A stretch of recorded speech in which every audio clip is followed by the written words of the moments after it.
চুরির মোবাইল ঘরে মজুত রেখে বিপদে এক ব্যক্তি। চুরি হওয়া এক মোবাইলের সূত্র ধরে হাতে নাতে ধরে ফেলল পুলিশ।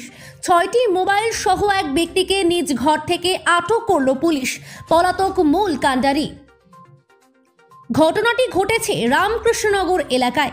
জানা গেছে, মঙ্গলবার সারারাত অভিযান চালিয়ে রামকৃষ্ণনগর পুলিশ রামকৃষ্ণনগর এলাকায় উল্লাসনগর থেকে 6টি মোবাইল সহ এক ব্যক্তিকে আটক করে। ধৃত চোরের নাম মুসলিম উদ্দিন, বয়স 52 বছর। গোপন সূত্রের ভিত্তিতে অন্য এক চুরির মোবাইলের সূত্র ধরে মঙ্গলবার অভিযানে নামে পুলিশ। তবে এক ব্যক্তিকে আটক করলেও চুরির মূল খলনায়ক গা ঢাকা দিয়ে পালিয়ে যায়।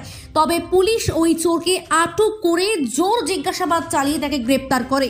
পরবর্তীতে পুলিশ 31/24 নম্বরে 379 ধারায় একটি মামলা দায়ের করে তাকে আদালতে প্রেরণ করেছে বলে খবর রয়েছে। কিন্তু পলাতক সেই চোরকে পুলিশ এখনো আটক করতে পারেনি। তবে পুলিশের তৎপরতা দেখে অনুমান করা যাচ্ছে খুব শীঘ্রই তাকে গ্রেপ্তার করে জেলে হাজতে প্রেরণ করবে পুলিশ। রামকৃষ্ণনগর থেকে শ্যামল আচার্যের রিপোর্ট, নিউজ অবিকল।